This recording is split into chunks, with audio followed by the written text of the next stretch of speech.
Information, please. Presented each week at this time by Canada Dry, famous the world over for its fine beverages. Wake up, America. Time to stump the experts and treat yourself to a cool, refreshing glass of ginger ale. Every week at this time, Canada Dry presents Information, Please. All we want is questions, questions, questions. All we give is answers, answers. Often correct ones, too. Here's how it's done. You may submit from 1 to 3 original questions. For every question our quartet fails to answer, the sender gets $10 with the compliments of Canada Dry. For every question we use, whether or not it's answered correctly, the sender gets $5. So you can make $15 if our experts miss out, which they occasionally do.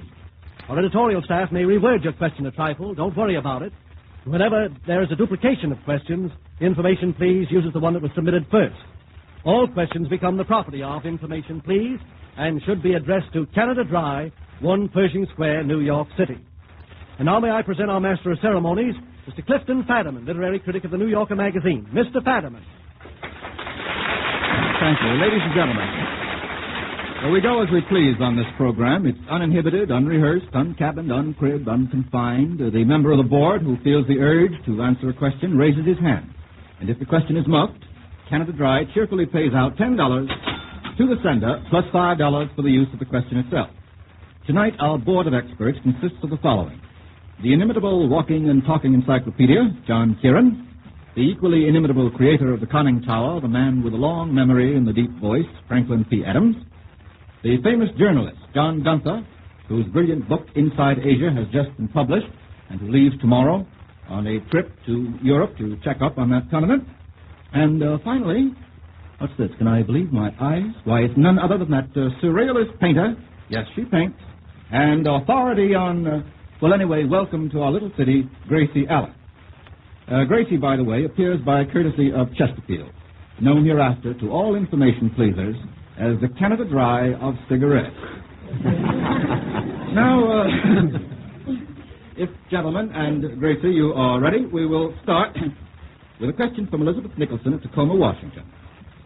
Several well-known characters in song or story or legend flew without benefit of modern inventions. Gracie, you know what a modern invention is, like an airplane, sort of. Yeah, I think so. Yeah, I know you know it. Now, I want you to name 5 of them. For example, Pegasus, the famous horse, would be one. But don't name that, Gracie. Don't name that. I gave you that. Oh. All right. Mr. Adams, suppose you start us off. Darius Green. Wasn't that a flying machine that he actually used? Yes. Well, I don't want a modern invention like flying machine. You see? Gracie? The witch, you know, at Halloween. Yeah, what'd she fly on, Gracie? A broom. Yeah, that's right. That's very good. A broom. Am I right? You bet it's right. Icarus. You take a vacation. Mr. Gunther. Icarus. Icarus, yes. That's 2. Let's have 3 more. Gracie, got nothing? Santa Claus? Yeah, Santa Claus. Sure. Santa Claus? Pretty good. You're feeling good, Gracie, aren't you? All right, Mr. Kieran? Well, Daedalus flew with Icarus, but we'll pass that up. How about Phaeton, who borrowed Apollo's car and fell down through the heavens? Yeah, that's right. What happened to him? He was burned up. Burned up to a cinder. That's right. That gives us 4. I ought to get one more, I think. Mr. Adams. Large portion of Clusium. Say, there's a fine classical... large portion of Clusium. What did he fly on, Mr. Adams? Sat in his ivory car. And he flew? Did he fly? Flew around the track. In a chariot. Flew around the track. But he didn't fly up in the air, did he? No. No, but I mean a man who flew all the way up in the air. Gracie? I know another one. I bet you do. You know he had that carpet and he went... Yeah, who was that? That carpet man. Don't tell me. No, I wouldn't say a word. I wouldn't say a word, Gracie. Just let me get you nervous, Gracie. That's all. No, I know you know it. Carpet, rug, flying carpet, magic carpet. Alabama. Oh, right. Alibaba and his magic carpet. That's 5, of which Miss Allen got 2 out of the 5. That's pretty good. All right. 3 out of the 5. I beg your pardon. The next question from C. Horn of Newark, New Jersey. This has to do with recent news events. What recent news event is suggested by each of the following? There are 3, and I'm going to ask you to get 2 of them. If I say the phrase silk underwear, what does that recall to the minds of those of you who have read the newspapers recently? Silk underwear. Gracie? Macy's basement?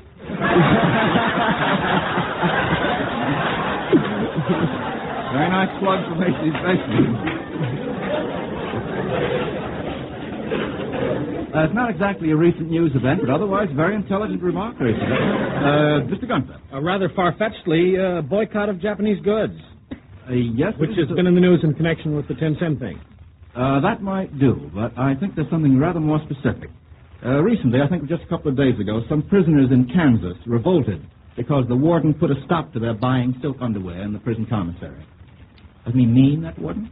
That's right. Now, that you got wrong, I'm sorry to say, though, Mr. Gunther, that was undoubtedly an approximate answer. Now, see if you can get the next two. A banquet in Nanking. A banquet in... Mr. Gunther. Oh, that's where a group of Chinese puppets working for the Japanese were poisoned by loyal Chinese. You know that? Yes. I see. I think I know. What happened to them? Were they killed? They didn't die because after 2 minutes swallowing, they decided that what they were eating didn't taste very good, and they stopped eating. I see. But that's what comes of trying to swallow China, no doubt, Mr. Gunther. All right, that's correct. An ocean liner with only 40 passengers. An ocean liner with only 40 passengers. I know an ocean liner with 900. Yes, I know that one, too, but I'm going to bargain you down to 40 this evening. Mr. Adams. Mauritania. What is the... how did it happen to have only 40 passengers? I don't know. Maybe it's coming over here with only 40 passengers. That's a fine guess. It's totally wrong, Mr. Adams. Totally wrong. Sorry. It's the only boat I've heard of recently. No, the answer is, Mr. Kieran, did you How have... about the ship taking the king and queen back to England? That's quite right. Why didn't you say that before Mr. Adams Never thought gave of us a little bit of information? I think we'll call that The right. Empress of Britain. The Empress of Britain. That's right, Mr. Adams. You knew it all along. All right, we did get 2 out of 3 on that. Now, the next question is all about famous warnings. It comes from Daisy Stevenson of Denver, Colorado. Famous warnings. Who was warned against alpine climbing? Who was warned against alpine climbing?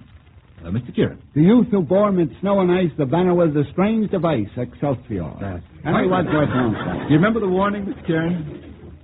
Oh, it's a very sad warning. I'd hate to spoil the evening by reciting it. You couldn't spoil the evening. The night for me, falls Mr. thick Kieran. and fast, and Try it's not to snowing and pass. all that That's sort of right. thing. That's right. Kieran. Try not to pass, the old man said. Dark lowers the tempest overhead, and so forth.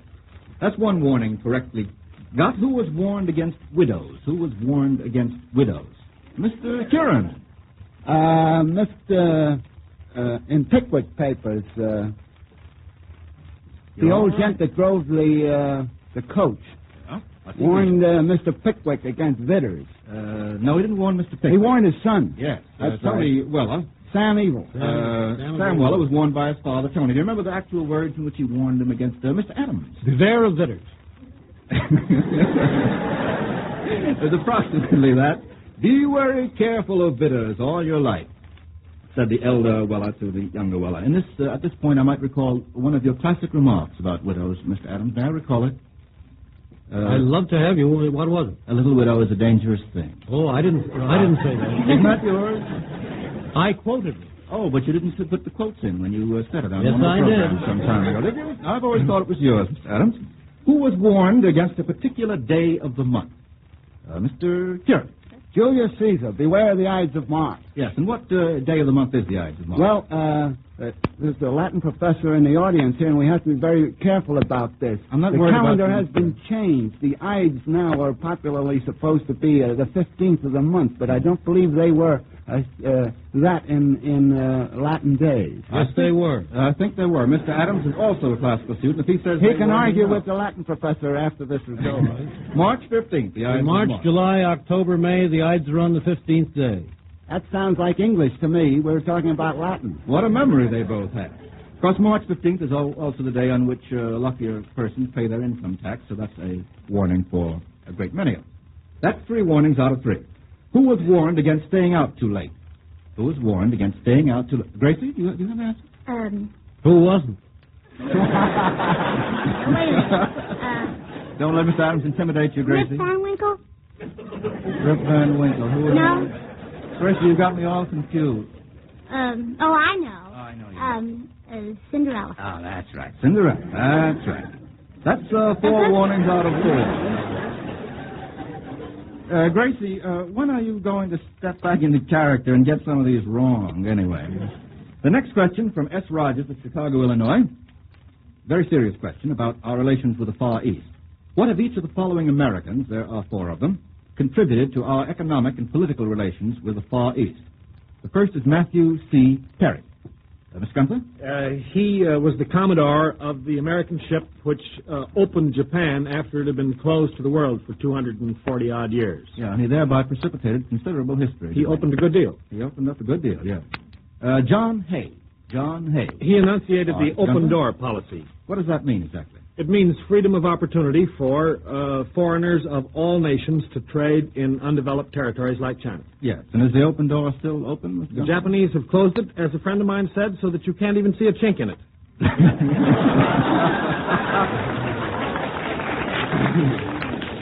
In quotes, that is. Yes, I know. We'll ascribe that to somebody else. Charles E. Hughes. Charles E. Hughes. Mr. Gunther again. Well, he was the American Secretary of State during the Washington Conference, which resulted in the Nine-Power Treaty. What does that mean? What is the That was Nine-Power an Treaty? attempt to guarantee the territorial integrity of China on the part of all the interested powers. Yeah.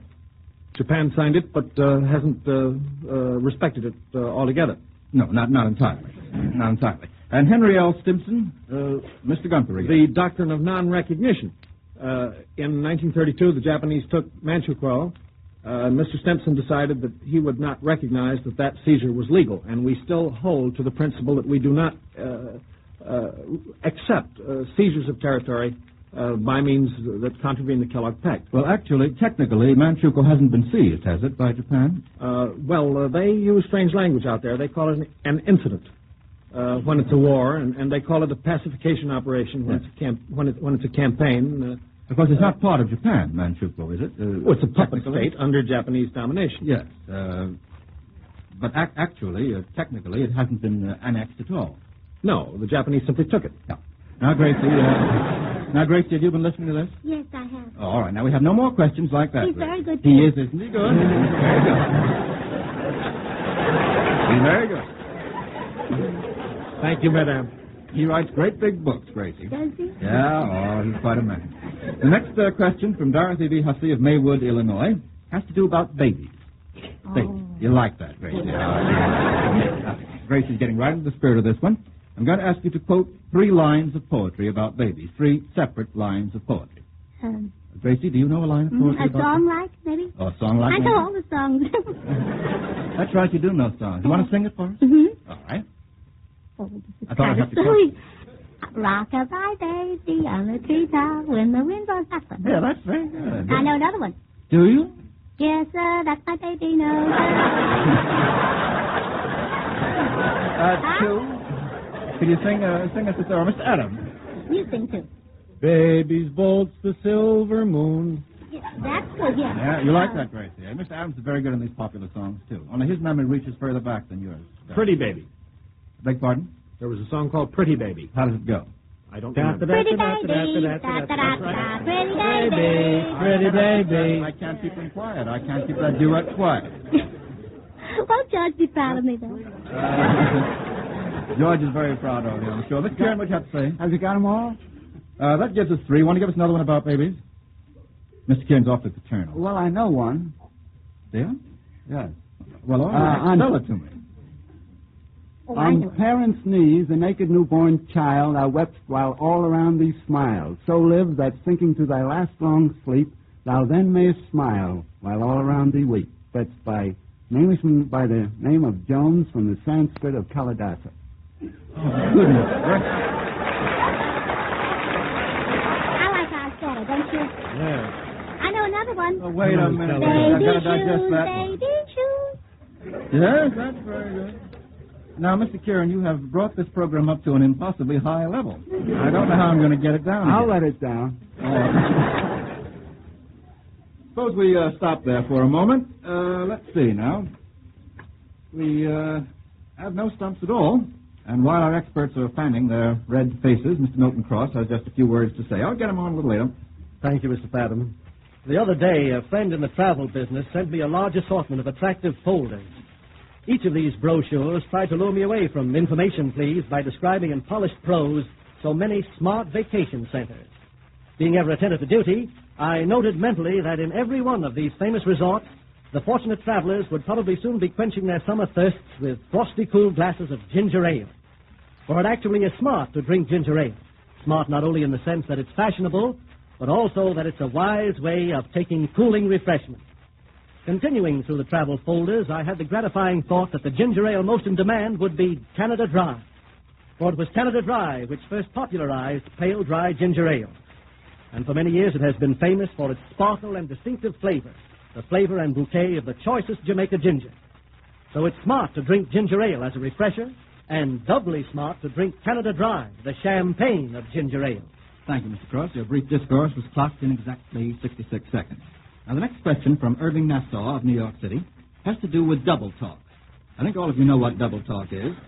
For example, the kind of cigar that Mr. Adams does not serve me at his house, but which he... Corona. That's right, Mr. Adams. That's double talk. Corona.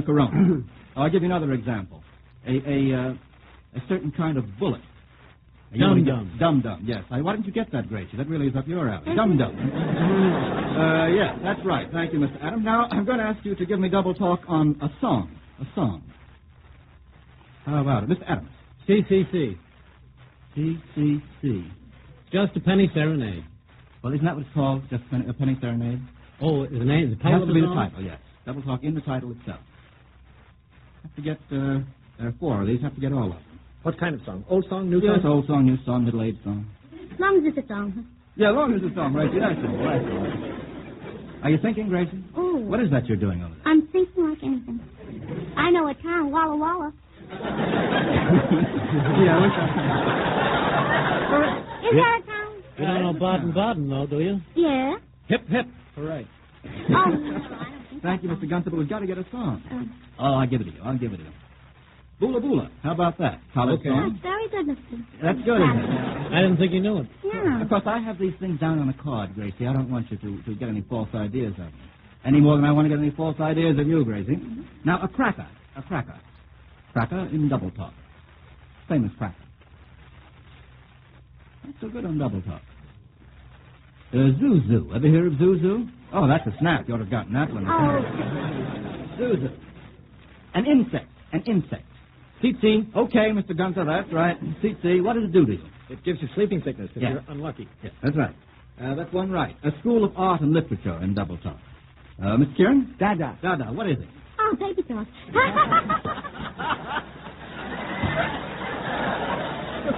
Can you walk to Dada? Mr. Kieran, you tell Gracie what Dada really is. I've looked at it for years, and I don't know.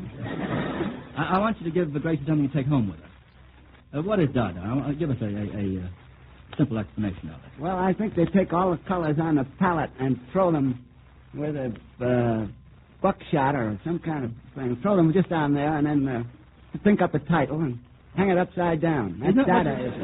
Gracie, is that the sort of thing you do in your spare time? No. No? What sort of paintings do you make? Oh, did you see that town? No, I didn't. Don't They're take more very than good. that. They really were. Then they're not like what Mr. Kieran No, said, Dada. No, no. sure they're not.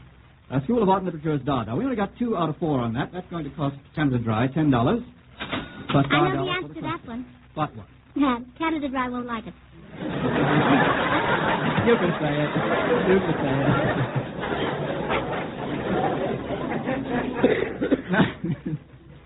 Something you want to say, Grace? No. No? All right. The next question from W.W. Grieve of Perry, New York. Mr. Grieve asks the following. Can you name any Republicans who have served 2 full terms as president since the Civil War? You have to think on this one. Just run through the presidents, gentlemen, and Gracie. No, Washington, Gracie, came before the Civil War. Oh.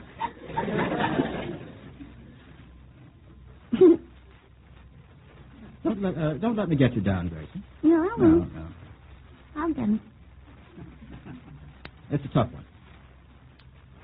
I'll give you another 5 seconds. Mr. Adams, did I you don't have... think there were any. I'm sorry. There was only one. General Grant? Yes, that's right, but I'm afraid that I supplied the answer. Or rather, that Mr. Adams supplied the wrong answer. That's quite right, Mr. Gunther. We really ought to give you credit.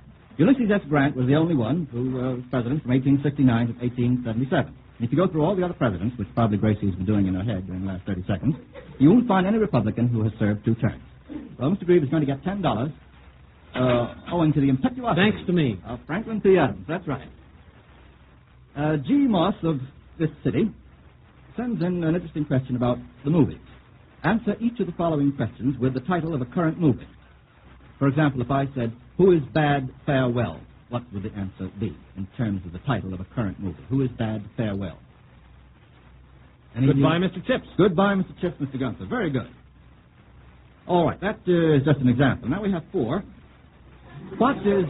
Doesn't that count? Yes. Yes, that was just to, give us the idea. Okay.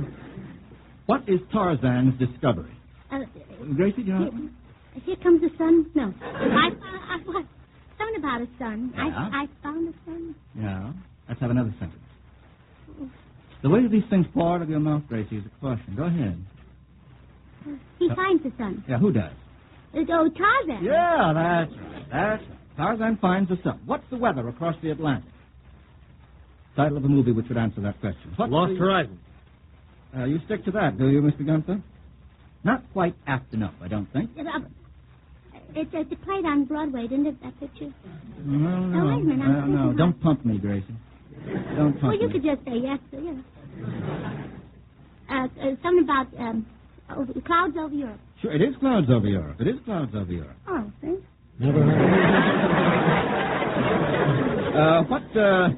What flower is attainable south of Fifth Avenue? What flower is attainable south? Mr. Gunther. A rose of Washington Square. Very good. You've been to the movies lately, Mr. Gunther. Not for 3 months. Well, these are current pictures. What do you get them by? I read the papers. Fourth and last, where can you find Bing Crosby and Joan Blondell? No cracks, Gracie. Well, I know. Do you know? Yes.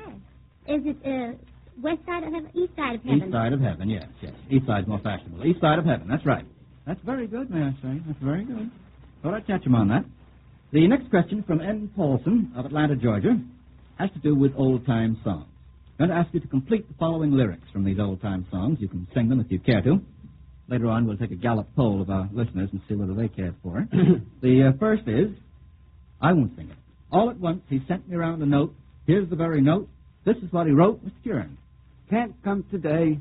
That's left me at the church. Waiting at the church. Waiting at the church, that's right. Well, Mr. Curran, Mr. Adams, together, got it. This is what he wrote. I can't come today. Can't get away. Can't get away to marry you today. My wife won't let me. That's right, Mr. Curran. One right. Now, I could hear the dull buzz of the bee in the blossoms as you said to me. How does it go on? Mr. Adams. In the shade of the old apple tree. You knew that too, Gracie, eh? Miss Adams, you want to thank Gracie for helping you out on the vocal. I think the thanks are on the other foot. Uncross your feet, Gracie. The thanks are on the other foot. The next one, and the last. She's the only girl I loved with a face like a horse and buggy leaning up against the lake. Sounds as if Gracie had written Old this fireman saved my child. That's right. Gosh, 3 out of 3. Very hard to stump them this evening.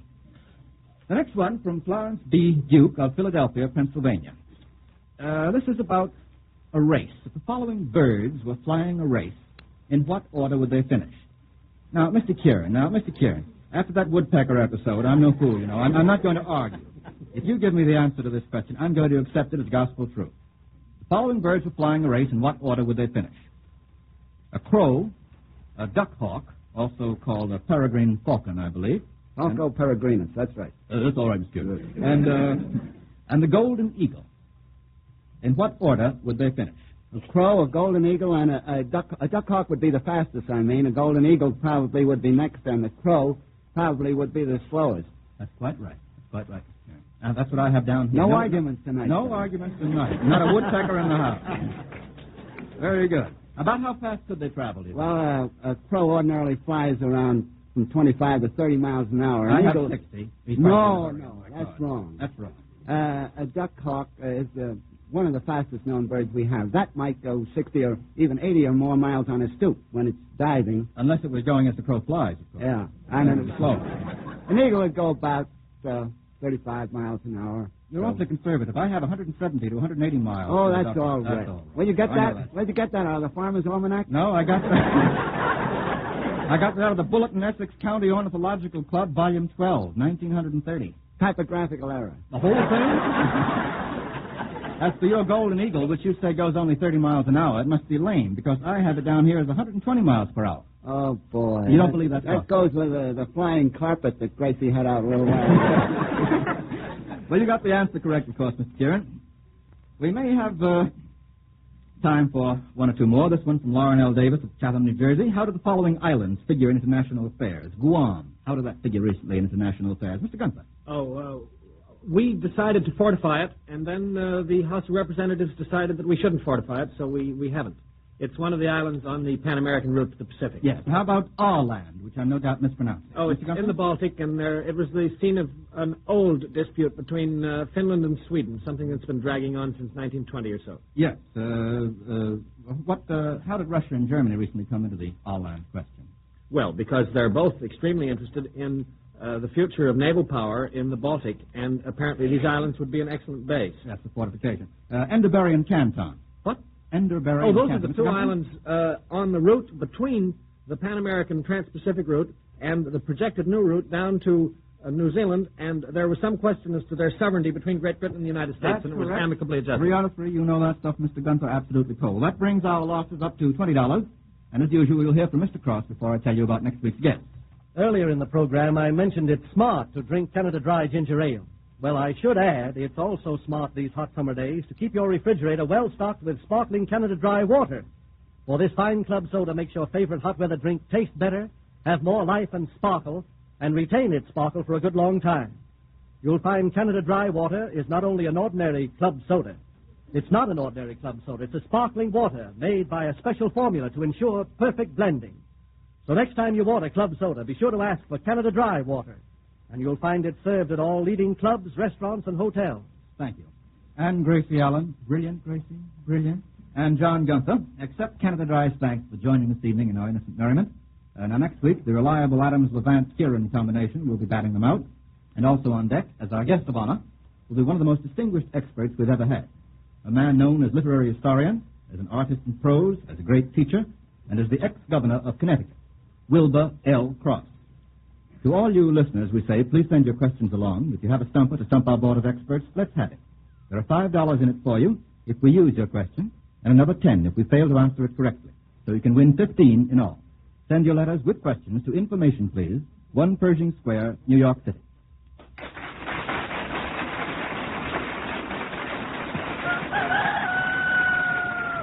Among the host of Canada Dry beverages, you are bound to enjoy these summer favorites. Canada Dry Tom Collins Mixer and Canada Dry Lime Ricky, both made with a genuine fruit base and the finest ingredients. No preservatives or artificial flavoring. So for cooling, tall drinks with a lemon flavor, order Canada Dry's Tom Collins Mixer. For a lime flavor, insist on Canada Dry Lime Ricky. The family size is economical, costing only 15 cents. This is Milton Cross saying, good night all.